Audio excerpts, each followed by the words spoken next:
जो बयस पाठ पढ़ी पिलामाने निज क्यारियर कथा चिंता करती से बयस आम कहानी नायिका आउ नायक निज प्रेम को आगक नेबा चिंता करपटे स्वाति आसीजा कथा को नहीं मनरे छानिया ताहले आगक कौन हो जाना चलतु आरंभ करवा आज अध्याय। प्रति कुआडे गलु कौन लगी एत जोर कौन पे चिल्लाउछु कह कौन हला आज जीवा कुआडे कॉलेज आ कुआडे मु तो सह जीविनी सती मु पर जीवी तू चल जा।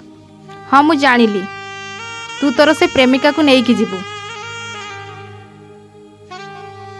जाए प्रतीक को टिके कॉल करे से केते बड़े बाहरिबे मो नोटटा नहीं थिले मने न पकेले से भूली जीवे आनिबा को। हाँ इति कुह तुम्हें केते बड़े बाहरिबो प्रतीक आसला बेले मो नोटटा नहीं कि आसीबो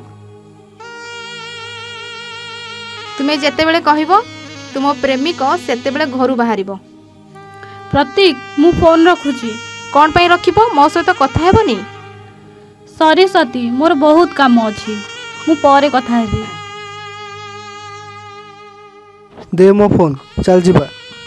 इति सहित कॉलेज रे देखा हेउची हेले भी ताको कॉल करूछु किंतु मु घर को जाइतली दिने भी कॉल करिलुनी चुप कौन पाई रहिलु बे। ना मु एथे पई चुप रहिली जोटु कहबा कुछ शब्द न थाए सेठी चुप रहबाटा भलो।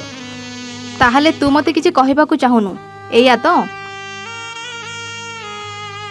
प्रतीक आज तुमर एते लेट केमिति हैला स्वाति सह आसला बेले लेट होई गला।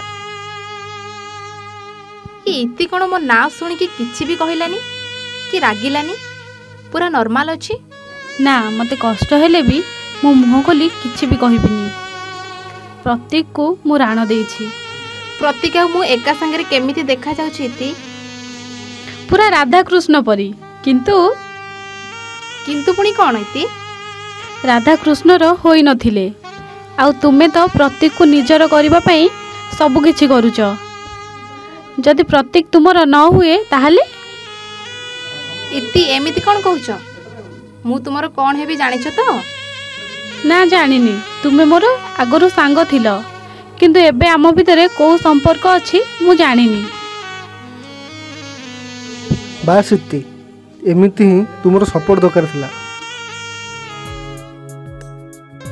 देखिले तो दर्शक बंधु स्वाति आसु आसु केमिति निजर नाटक आरंभ करदेलानी जो कथा को इति डरुथला सेई कथा को ही आगो को हेबा को जाउछि।